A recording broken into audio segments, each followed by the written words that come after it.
président Macky Sall lépp loo xam ne war na ko def na ko. C'est le même président sénégalais de tous les temps. Je pense que ça devait une répétition ne wax naa ko partout dama ne boo jëlee Senghor jël Abdoulaye Wade jël Abdou Diouf lañ def yëpp Macky Sall ba mu ñëw def ko quadruplé donc liggéey na Sénégal lépp lu mu deful Sénégal amul waaye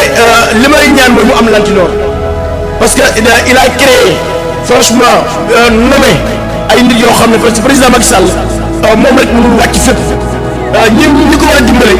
mooy ñi nga xam ne nommé na leen ñu am seen budget doon ay lantinoor mbir mi war a mën a yegg si askan wi soo gisee jeunesse bi des fois di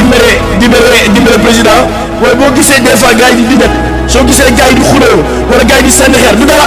président Macky Sall liggéey na ne jeunesse bi ñoo gisul ku mën a waxal ñoo mën a gis suñu meree seen mer ñu am ku ko war a wax su fekkee ne loolu yëpp amul dañu dañuy foog ne sax président Macky Sall liggéey te fekk liggéey bu at moom bu liggéey bu mucc ay donc ñi nga xam ne président Macky Sall foog na leen nañ jàppale Macky Sall mbir mi du topp kii nga xam ne franchement mi ngi si logique am di wax li mu wax ñun kan jaral moom mu yàqu ñun ñu si nekk nañu jaral ba mu baax parce que kañ nekkal dafa baax et donc lu baax li ñu am ñun nañ ko wane te bañ a topp daanu seen piège daanu seen logique ke wax lu ñaaw wala sànni lu ñaaw wala saaga wala di delloo saaga ndax mbaam bu la weqee nga weq ko mbaam nga doon ni moom et donc le plus important mooy Sénégalais yi ñooñu wóolu président Macky Sall dénk ko Sénégal kon moom moo ëpp responsabilité ki nga xam ne dénkuñ ko Sénégal kon kay man du ma topp sa logique dem soo ma saaga ba fayu boo ma waxee ba fay kon Sénégal kañ lay baax kon bu ñu am temps boobu nañu am temps ne càq or lañ takk nañu am temps ne càq jàmba lañ takk te jàmba bi mooy Sénégal ñun temps bu ñu am ak lépp lu ñu am mooy liggéeyal Sénégal lu ñu am mooy fexe ba infrastructure yi jàll comme ni ko président Macky Sall defee lu ñu fexe lu ñu war mooy ñu fexe ba social ñu ngi gis seen bopp ñu ngi gis seen bopp ci partout ñu ngi gis seen bopp ci ceeb ñu ngi gis seen bopp ci diwlin ñu ngi gis seen bopp ci suukar ñu ngi gis seen bopp ci location yi ñu ngi gis seen bopp ci lépp te loolu nag ñun ñii ñoo ci war a jàppale président Macky Sall di ko gën a fàttali di ko gën a ñaax di ko gën a dimbale ne ko président fii de lii fii de am na manquement fii de nangam lii moom parce que président patriote la président Macky Sall liggéeykat la président Macky Sall amul Sénégal li mu def Sénégal kenn su ko def et donc ñun ñii ñoo war a nekk lantinoor kon lantinoor la banqué kon lantinoor maa ngi ñaan ñi képp koo xam ne dem na nga président Macky Sall képp koo xam ne yéene nga président Macky Sall jàmm du nekk loo xeexal ko du nekkul ne sànni ay xeer du nekkul ne fayu ay saaga moo koy dimbale waaye lu koy dimbale mooy nga nekk lantinoor ba fexe Sénégalais yi gis seen bopp ci président Macky Sall lu koy dimbale mooy ngeen fexe ba Sénégalais yëpp gis na président Macky Sall c'est le meilleur président Sénégal tout ngeen koy démontrer di ko wane président man lay fàttali la Kaolack je pense que sama message bi booy na ci nag nit ñi maa ngi lay fàttali Kaolack mooy Kaolack bu Mawlana Cheikh al Islam président Baye Niass dafa jël Kaolack chaque année fexe ba liggéeyal Kaolack ba yóbbu Kaolack ci àdduna yëpp ba Kaolack àdduna yëpp xam Kaolack man tukki naa partout fu ma dem lay wax xam ne Mawlana Cheikh al Islam kon Baye liggéey boobu mu liggéey nii président ngir la waay si sa nguur bu mu yàq Kaolack bu mu yàqul sa loxo yi soo gisee Abdou Hamid Kane lan def Kaolack dëkk fii ci lan la dëkk biir Kaolack guerre ba ca bu fayee moom la ak donc président ngeen la waay Kaolack bu mu yàqoo si say loxo soo gisee kan moom xalifa Mouhamed Niass soo gisee Serigne Bassirou Mbacké Kaolack bu ñooñu ngeen la waay ñun buñ mujjee ko suuf mu réer et donc Kaolack li ma bëgg a foofu monsieur le président mooy yow Kaolack nga am Kaolack nga jàngee Kaolack fal na la plusieurs fois Kaolack ku la bëgg la mooy may ñaan sàkku ci yow nga sauver Kaolack président dama koy ñaan avec beaucoup de respect dama koy ñaan avec beaucoup de discipline mooy nga sauver Kaolack pëccoxoo na Kaolack amatul leadership Kaolack amatul chance amatul kenn suñ mën a jooyee amatu ko Kaolack amul suñ rongo yi ku ko mën a faj parce que Kaolack jaxasoo nag kenn mu ta ànd ak kenn leader yi fi nekk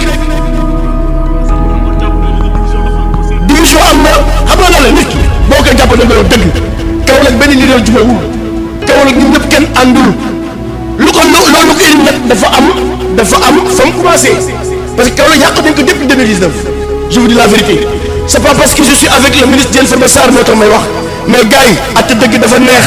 monsieur le ministre Diène Farba Sarr coordonné na dëkk bi depuis 7 ans 8 ans élection bu mos a am Diène Farba Sarr gagné na élection yi te coow mos a jib Diène Farba Sarr soxlawul alal Diène Farba Sarr soxlawul nguur Diène Farba Sarr soxlawul tur lépp lu daal mooy jàppale Macky Sall mooy coordonné gars yi ku xuloo ñu xuloo bu jubale leen ñu mber mu indi leen waaye fi mu toll nii kenn jubóowul tey jii boo demee ci waa kër mu jaay raxma bu kenn organisé ñoom duñ ñëw waa kër Ousmane Noël bu kenn organisé ñoom duñ ñëw waa kër Pape Demba Bitèye bu kenn organisé kenn du ñëw kenn bëggantewul te loolu nag arrangé wul président Macky Sall arrangé wul APR arrangé wul Benno Bokk Yaakaar loolu li ko indi nag mooy dañoo yàgg bàyyi xal bi di raam te xal bi ni di raamee ni président fexe nañ ba ñàkk élection locale yi dara waralu ko lu dul sàggan dara waralu ko lu dul wax dëgg yàlla bañ a dëgg bañ a diisoo mais sàkku ci président nga la war a nga diisoo ndax yéene naa la Kaolack man dama xam sa liggéey xam li nga def Sénégal kenn def ko fi mais yéene la Kaolack te bëgguma fuñ jëm échéance yu ñu jëm c'est très important dañ ko yaakaar bëgguma fuñ jëm ñu daanawaat ci mboy bëgguma fuñ jëm ñu daanawaat ci saaku yi ndax dama laa yéene Kaolack loolu nag lu koy dindi mooy nga oo ñii ñëpp autour du table ñëpp portable ñëpp ñu toog waxtaan leader yi toog waxtaan ngeen delloo ci leen ndax président Macky Sall yaay ñi yaa fi ñëpp koo wax topp ci plan ki dina ci topp waaye su fekkee da ngaa bàyyi taxoo oo kenn ku nekk def loo neex bu ñàkkee Kaolack dina sànku dina yàqu te loolu surtout boobu ñaanal na ko Kaolack mais sàkku ci yow oowaateel leader yi oowaateel doomu aadama yi oowaateel militants yi ndaxte kat militants yi dañoo am solo président Macky Sall boo ñëwee jeunesse bay daw ci naaj bi Kaolack il fait très chaud boo ñëwee militants yi ñooy daw jeunesse bay daw du mu président Macky Sall di feesal stade di feesal lépp et donc nga sàkku ci leader yi ngi teg aussi ñu oto jeunesse bi liggéey man dama digne respectueux amal njëriñ président Macky Sall dama créé une base j'ai une base affective et saine man du ma ram du ma sàcc du ma taxawaalu waaye kenn mënu ma fexe loolu saagaloo ci internet kenn mënut a fexe ba ma saaga nit ci internet du ma ko saaga du ma xaste te fu ma dëgg ak dinaa ko wax su fekkee loolu moo tax ñu ne safut jën safut yàpp du ma saf jën du ma saf yàpp ndax du ma ram du ma sàcc du ma saaga nit mukk ndax nit ndax internet tuddul internet la tudd dëgg jotee ma wax ko bu jàmm jotee ma oo ko waaye nañu oo jotee jàmm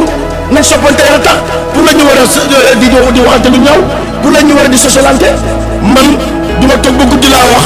ma muuroo mel ni ku doon tubaab dem kër gaynde neexal gaynde gi ñëw suba teel nekkaat si site bi di dinjat gaynde gi di fondé ak contre gaynde te contre gaynde gi nañ moo tuddee naa fekk baaxul asalaamaaleykum wa rahmatulah. gars yi ziar naa leen bu baax a baax yéen a ngi am jàmm bu baax a baax waa képp koo xam ne abonné go ci seen bii nii abonné nga jàpp si liggéey bi quoi yéen a ma gën a xam ki ñu indi woon tey nag mooy Ousmane Noël Dieng muy wax ci affaire Macky Sall ak réew mi waaw jaajëf gars yi maa leen di sant bu baax a baax gis naa na ngeen jàppee ci liggéey bi quoi waaw bu leen bàyyi rek waaw bu leen bàyyi jàpp leen rek bañ a bàyyi képp koo xam ne abonné go rek abonné nga partagé waaw yaa ma gën a xam jaajëf waay gars yi